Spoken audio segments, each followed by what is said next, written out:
continue in English? Yeah, yeah. Probably best. We'll continue in English, don't worry.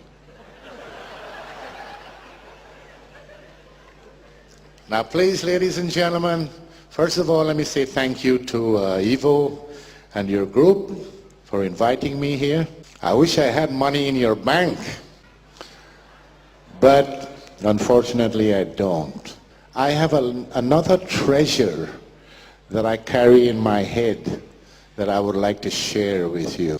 And what makes me even more happy is that I see a lot of children around here. Now, I have dedicated my life, or whatever is left of it, to the children of the future. Because I have spent 35 years of my life working in an industry, the pharmaceutical industry, and they do nothing but annihilate the population of this world. And why do they do that? Because they want to make money, money, money, money, money. They don't care about your lives. They only care about their wallets. Now, whatever I tell you here today is not something that I dreamed about or observed somewhere.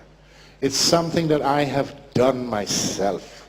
I have been just as criminal as they are. My hands are just as dirty as these people. Now, all of you sitting here, answer me a question. When you go to the doctor, he looks at you, stethoscope, laboratory tests, machine tests, this were. Those tests, by the way, is to make money. Then he tells you you're sick. Here's a prescription. Go to the pharmacy and take this medicine, 1 tablet 3 times a day. What do? Tell me. They don't throw it away. All of you here, you go to the pharmacy and you get your medicine and you take it, like the good citizen. But when you go to the car company to buy a car, you ask the salesman questions. If you don't get what you want, you don't buy the car. So why don't you ask the doctor, what is it he's giving you? The reason I'm telling you this is because only you have the power to stop these criminals with what they're doing in the pharma industry. Because you are not sick people. You are consumers. You are consumers. And the pharma industry makes money because they tell everybody that you are sick. Now, you can ask me the question, why have you been doing this then? There are several reasons, and I'm not making any excuses. I was a bad boy. I was colored. I was young. I'm still colored. I got scared last night when the good doctor over here told me I look a little pale. I said, Jesus. Yeah, but she fixed it. It's okay. Well, at least up till now, it's coming.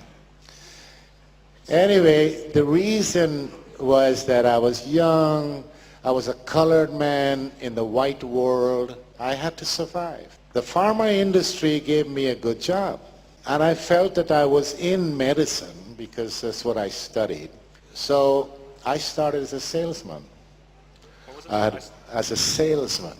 So I had a good salary. I had the car, the expense account, and as I moved up in my career, where I eventually became a director for a company in Sweden, the affiliate company of one of the largest and most evil pharma corporations in the world, Eli Lilly and Company. You may have heard of them. They're evil. And I can say that because I was part of the evil. So in those days, the money, I've been around the world, You ask me all the top hotels in the world. You ask me about all the big airports in the world, gourmet restaurants. I had a golden key to the wine cellar of the Opera Cellar in Stockholm, Sweden. The Opera Cellar is where the Nobel people have dinner. I mean, you can go in that restaurant. The Princess Christina was sitting next to me at another table the other one time. So all of this was offered to me on a plate. So, just like Eva gave Adam the apple, I had an apple too. Anyway, to make a long story short, I had a career. I did a lot of bad things. They fired me. I started my own company, worked for several other pharma companies, big ones, world players. Then I met a German woman 15 years ago. And she said I have to come to live in Germany because she's not going to move to Florida. And I said, okay, so I came to Germany. I retired, officially retired. I played golf, Ich habe Golf good gespielt. golfer in Germany, and I relaxed myself. Then I had a heart attack, then I had a second heart attack, and now I can't get no heart attack anymore. Because I have a titanium battery right here. So I can drop here today and my heart would still beat. That's just a joke.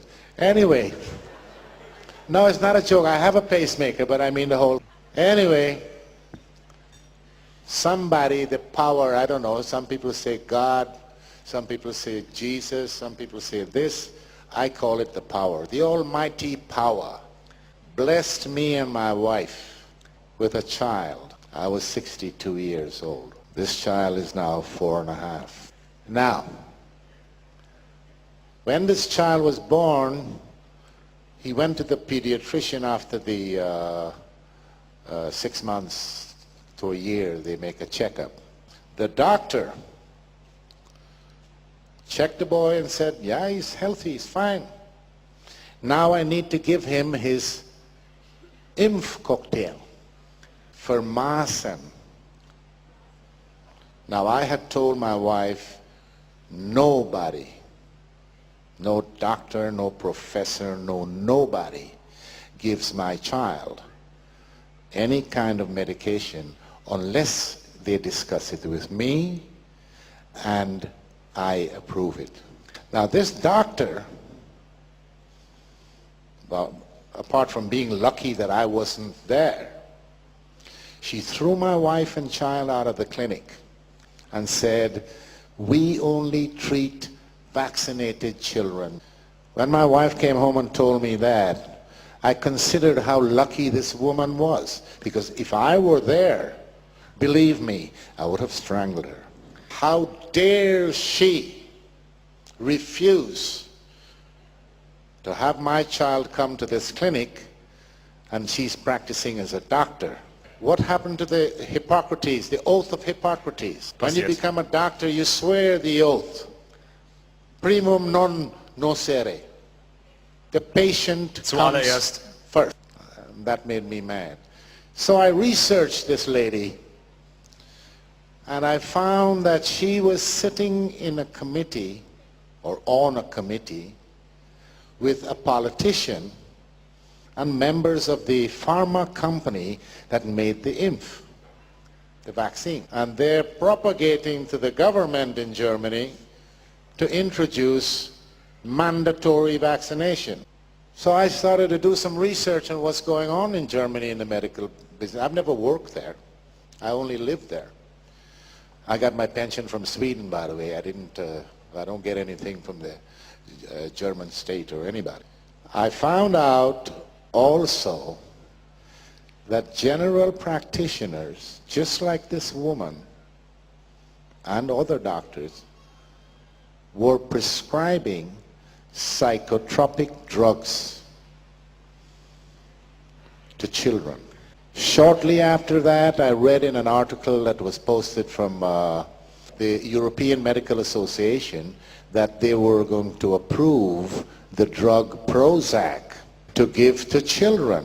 Size Fluctine in Schweiz, in Deutschland. They were already prescribing another one called Ritalin. Now, I started to see red, and all the memories from the first day I joined the company as a salesman, it all started to come back. And I started seeing shadows at night. People dying from taking medication that was legalized because I had bribed the Swedish government to get the Sulasong for Prozac in Sweden. Now, can you imagine that? Sweden is reputedly one of the cleanest, most transparent countries in the world. They have the Nobel Prize of Medicine. And what I didn't think of at the time, the Americans, my friends were talking about them. Sorry, Jim. They love the prestige of the Nobel Prize. That is why it was important for them to get the registration of Prozac in Sweden. That was one of the major things that I did, because the company told me, your career may depend on it. Now, I can't go through all the items of corruption I've been involved in. It's too many. I'll have to spend a couple of weeks here. But you can read about it in my book that's selling over there. It's called Nebenwirkung Tod. It's in German, and the English version last week is now as an e-book for any of you who might be interested in that. Now, as my colleague Rima was referring to earlier in her speech, what is the pharma industry doing to us? They're the most powerful industry in the world. They sleep in the same bed with governments. They use corruption to get what they want. Corruption involves money. Cool. They have lots and lots and lots of money, and that is how they make their money. Now, they also kill more people than the wars we have in the world. But long term. They punish you and then they kill you. And that has to stop. We need, according to the way things are today, we need the pharma industry because there are some good things out there. Sorry, Rima, I might be contradicting everything you said, but there are some things there that is good, but most of it is rubbish. They're not interested in curing any disease you may have. They're more interested in making you get diseases. They're interested in symptomatic treatment. They want patients who are diabetics, cardiology patients, Parkinson's disease, rheumatoid arthritis, arthrosis, because you live a long time and the drugs that you have to take, you take that for the rest of your life. So let me ask you the question. Is there anybody in here that can tell me when was the last time you heard or read that a pharma company has come with something that cures a disease? Beantworten Sie I mir give you folgendes. €100 right now if you tell me. They don't cure anything, they make you sick. Now, this company that I talked about, the Eli Lilly and Company, remember that name. They have been doing this for years and years and years. 3 weeks ago, I received a mail. I get alerts on whatever is happening in the industry from various places. Eli Lilly and Company was fined Strafgeld by the Justice Department in Pennsylvania in America $1.4 million for one product that I have written about in this book 2 years ago. That product was used to treat, it was a neuroleptic, a psychodrug that was approved to be used on schizophrenics. So this company wasn't satisfied with that. They went and sold the drug to old people's home because they say it wouldn't cost so much to be there in this home because you give them this pill and the old people will sleep. So the workers wouldn't have any problems at night. But what they didn't figure on was that this drug had the side effects, which, by the way, before it came out, they had hidden under the table. The side effects, a lot of people died of heart failure, kidney problems and whatever. And then there was some speculation going on because the patients that received this drug, it's called Zyprexa. The patients that received this drug also got diabetes. And who is the largest diabetes medication producer in the world? Eli Lilly and Company. So, speculating. So they were taken to court and they were fined. It's the largest strafgeld in the history of the nation. Now there are a couple of other companies that were fined heavily for other drugs in the pharma industry. And these are huge companies. But it never came out. You know why? Because the press works also with the pharma industry just like the government does. And I was surprised because the Germans, they say, yeah, we write about all these things and whatnot, but they didn't write about this one. The pharma companies use the media to implant its dirty work on you. You never get to know the truth until it's too late. You have to raise your awareness to a higher level. Don't take for granted what your doctor is telling you, because the doctors these days, let's say during my working half of my life, they don't know much about medicine. And they don't care much about their patients. They think about how much they can get paid. And this is how the pharma industry reigns, stays in power.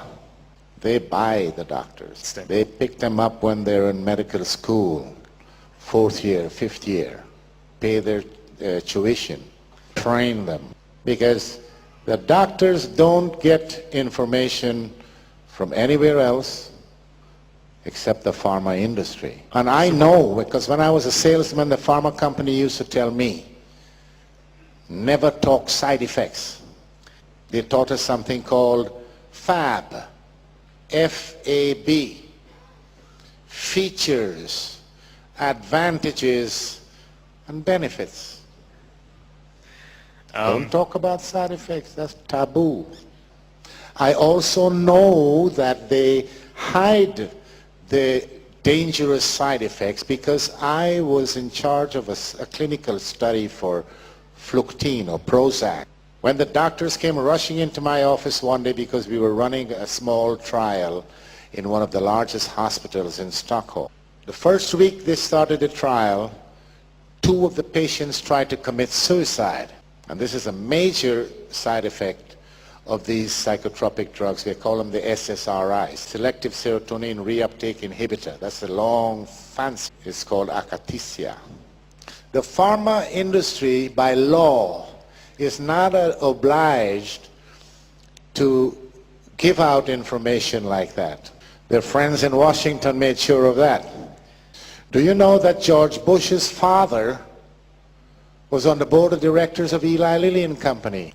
One of the political advisors in the George Bush administration, a guy called Mitch Daniels, he was a vice president with Eli Lilly. Do you know that Rumsfeld, he was a vice president in the pharma industry. My boss, former boss, the guy who was 2 steps ahead of me, he was the vice president in London. He later became the CEO and chairman of the board of Eli Lilly and Company. He was made a member of the American Homeland Security Committee. And that is because Eli Lilly and Company is one of the largest political contributors to the Republican Party. And all of these companies, all of them, they have $100,000 executive walking around in Washington and saying, "Hi, come to my barbecue this weekend." And that, ladies and gentlemen, is the highest form of corruption.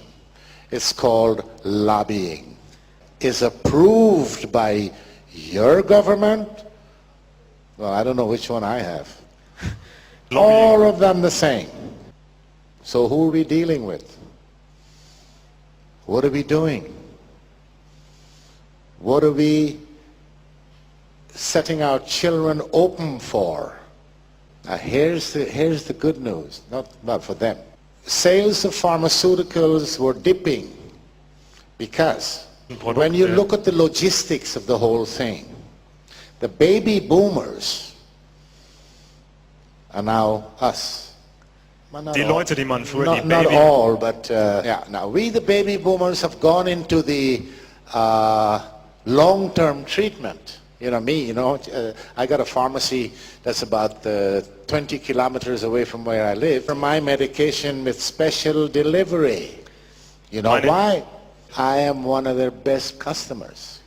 Now the baby boomers are going to die out in a while. Then the pharma companies have to find a new consumer. That is why they have turned their attention to the children. Have you guys heard of ADHS or ADHD? Yeah? Do you know what it is? What is it? Oh yeah? Well, it's funny, but all these years I've been in medicine, nobody can come and tell me up till now what ADHD is. Yeah, syndrome makes it a sickness. Since they can't prove that this is a sickness, they changed the S to D, calling it disorder. And when it comes to that kind of disorder, for example, how do they measure serotonin in the brain of a child? Do you know how to do it, doctor? With a Ouija board. That's one way of doing it. Yeah, right. But I don't think the pharma industry even knows about Ouija boards. What I'm saying is, they get the psychiatrists to sit down, you know, with their little bow ties. Psychiatrists, these are mad people. They might...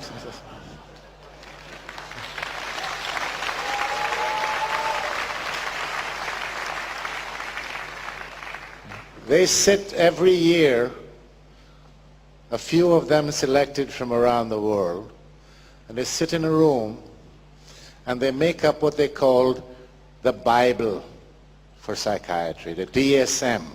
If this Bible was so good and so needed and does an exact job, why did they change the rules in this Bible during the last few years so many thousands of times? So they're targeting the children. They're calling these new fancy diseases, they're targeting them with these drugs. Strattera, Prozac, Ritalin, Paxil, Zoloft. In 2007, they had a report from the UK, or it's a European report, 2000. where 157 people were either killed or serious side effects with this new drug Strattera. Among them was a 3-year-old German girl. I find it difficult to even think or imagine that such a thing can happen. Now, my problem with these people is not revenge, like some of the press people have been writing about in Germany, out for revenge. No, I don't care about revenge. What I care about is that stop killing our children. Because when the politicians around the world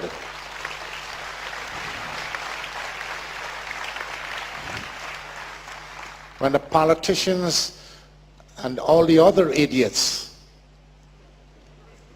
like the psychiatrists, for example, they talk about we have to save the world, the environment, the gases, the green, everything else. All these people with the power in their hands to do something is not doing a goddamn thing. They still try to manipulate. And now they've fixed their eyes on the kids. I don't know about you guys in here, but that's not going to happen to my kid. Never, never. The other thing that is very, very significant, when Volvo or Mercedes or Audi, they bring a series of cars on the market, and something went wrong. The computer system maybe doesn't function well, the brake system, something.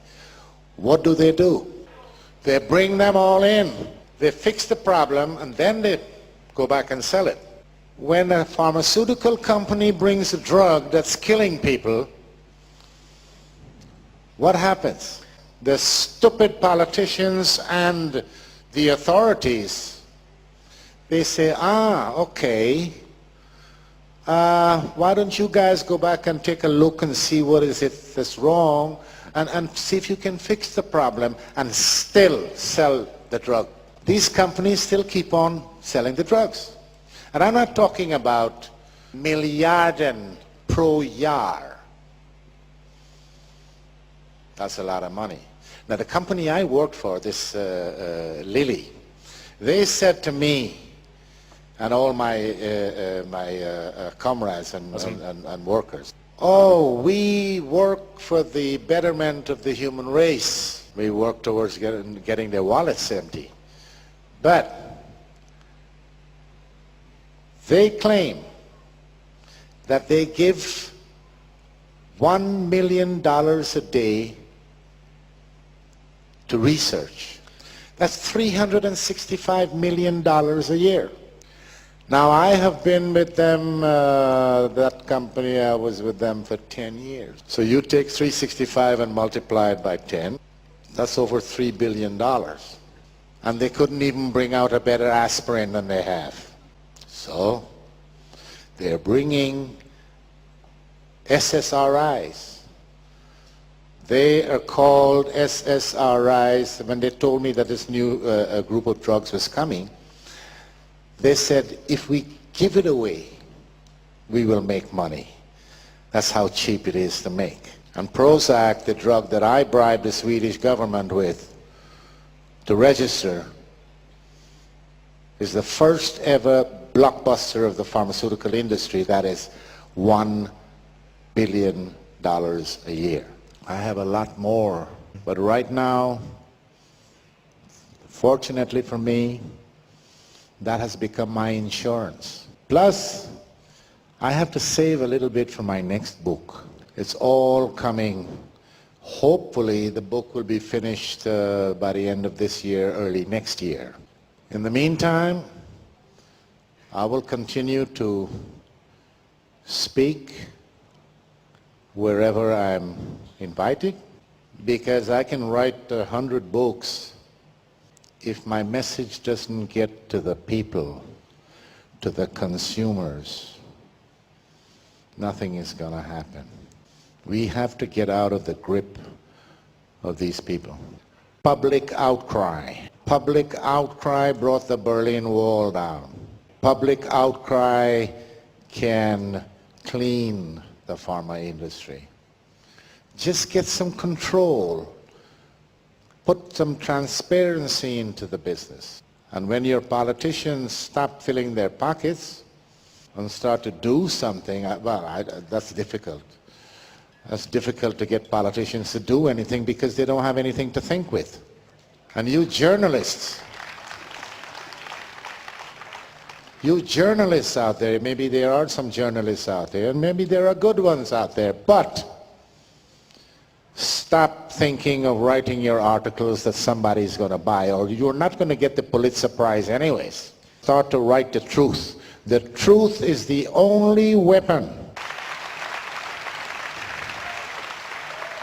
And I know, because people all around, at least all around where I have been during the last year, they're waking up. I have people call me in the middle of the night. I'm sorry, all I can do is stand on a stage or write. Hopefully you will understand and take the cloud away from your eyes. You start thinking for yourselves and don't let the pharma industry think for you. And here's a little tip to all you young people. We, the older ones, I'm gone already. I've had my life. I had a good life. I was a criminal in my job. I was a pop singer. I had 3 wives. 2 and I got 1 now. So that's 3, yeah, 3 wives. So I mean, I have enjoyed all these things that are there for the offer. But listen to an old man. You young people, start to take care of yourselves. Take care of yourselves. Take care of your bodies. Don't fall for the junk that's out there. Stand up for what you believe is right for you. The reason you go to a doctor and the reason you go to the hospital is because you have not looked after yourselves.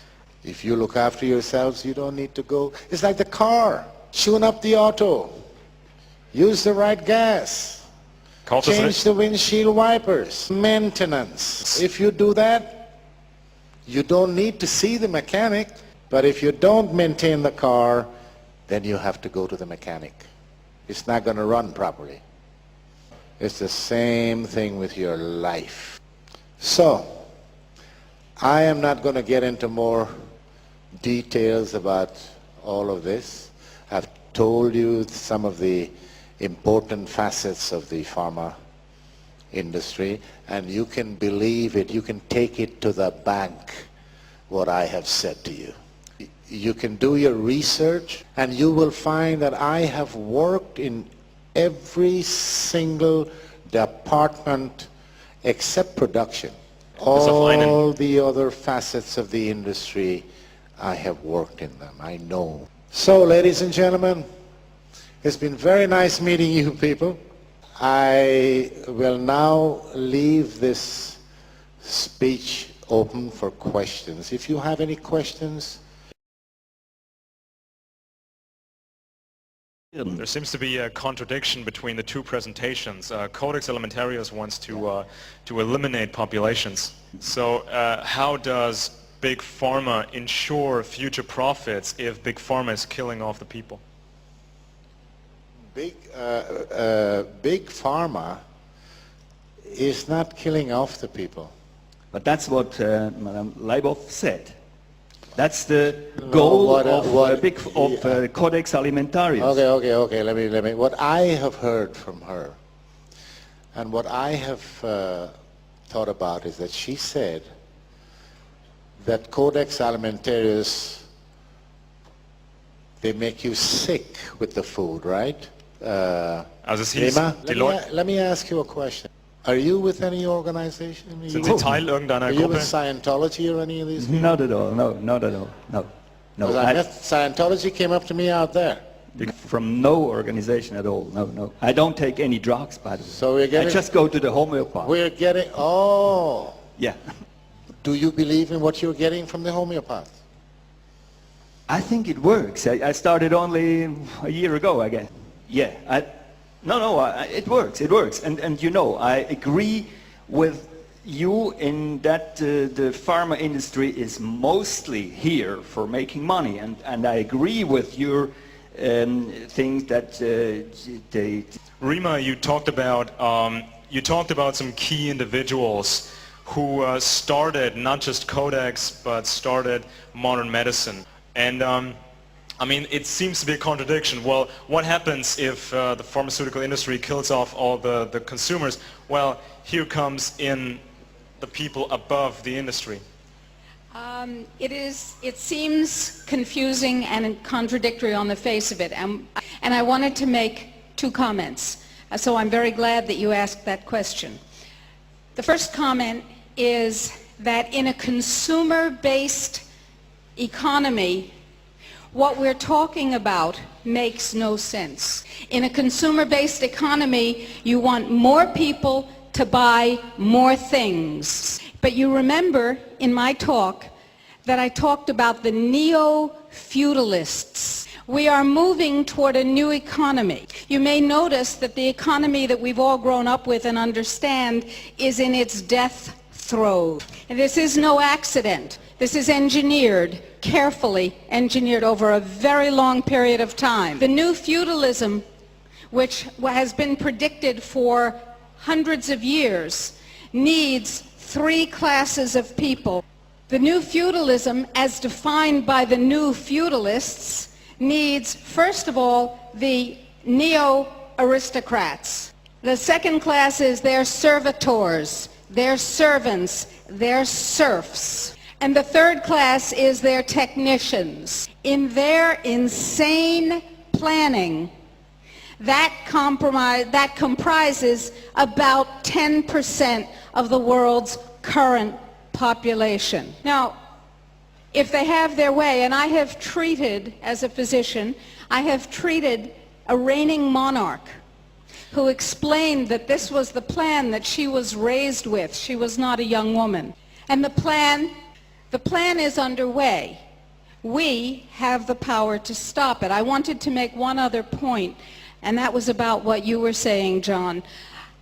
In the United States, and you know that very often bad things come from the United States and spread to Europe and the rest of the world. In the United States, there was a law enacted which was signed into law by the twice unelected President of the United States, George Bush. Yes. That law is called the New Freedoms Initiative. The New Freedoms Initiative, signed into law in November 2004, says the following. It says every child in the United States, including unborn children, must be screened for mental illness. This was a study done by the George Bush's Institute for Mental Health in Texas. That's right. Which was built by Eli Lilly and Company. I attended a meeting in 2007 in Berlin. I was invited there by the members of the Green Party, and I was supposed to say something, I don't know what. Started speaking, they cut me off because there was a group of psychiatrists begging the government for money to perform exactly what Rima just said. And that's why I'm telling you, but there's more. Step one, screen every child, including the unborn, by screening their mothers for mental illness. 2, let me just finish the steps. Okay. Step 2, treat on a mandatory basis every child who is found to have, quote, God help us, mental illness, which means every child. And step 3, screen and treat on a mandatory basis every single person who has any contact with children, because we have to protect the little dears. That means mothers, fathers, shopkeepers, school teachers, grandparents, neighbors. Thank you very much. Is that okay with your question? Das war eine sehr wichtige Frage. It gets more scaring, and it gets to more relations than you ever thought. What you have to do, let me give you a little bit. You have to start thinking simple. You go into details that involves politics and politicians and people in power. You lose the goal. It's not easy to understand. It's not einfach for anybody. He said it's not easy to put yourself into that crazy elitist mindset, and it's hard to wrap your head around it. Thank God it's not easy. Gott sei Thank Dank. God Gott it sei doesn't Dank. make sense to us without Thank you work. guys. Thank you for your question. Thank you for your answers. All right, good. Okay, vielen Dank für den unglaublichen Vortrag. Thank you very much, ladies and gentlemen. I hope I see you again. Ich hoffe. Oh, don't forget, the book is on sale over there.